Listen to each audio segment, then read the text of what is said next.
Si volem que les plantes del jardí estiguin sanes, creixin bé i que floreixin i facin fruit, és convenient que les abonem periòdicament. Els adobs que es fan servir en jardineria es poden agrupar en dos grans grups, que seria el dels els adobs orgànics i el dels adobs químics, i és important que si volem adobar químicament el jardí combinem de tant en tant aquests tractaments amb algun tipus d'adobat orgànic, perquè si no correm el risc de que el terra es mineralitzi, es salinitzi massa i al final s'empobreixi.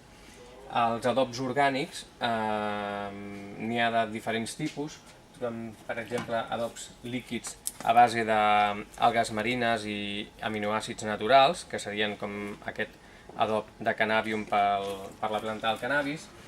Trobem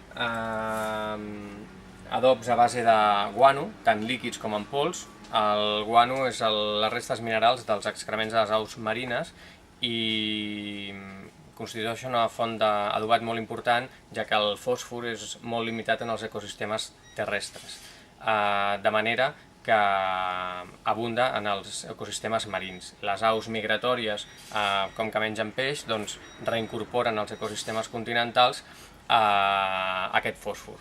Els adobs rics en fòsfor per fer florir, per fer fructificar les plantes, doncs són els guanos. Com que la planta no pot absorbir directament aquest adob, és necessari que això es mineralitzi. I d'aquest procés se n'encarreguen bacteris i fongs, i això fa que la vida bacteriana del terra sigui més rica. I en definitiva tenim un substrat tant de textura com de nutrients més ric i més convenient per les plantes. Hi ha un altre grup d'adobs orgànics que serien, per exemple, els fems de cavall. Tenim capsulats o microcapsulats en pols i si no tenim sacs d'adob típic de cavall.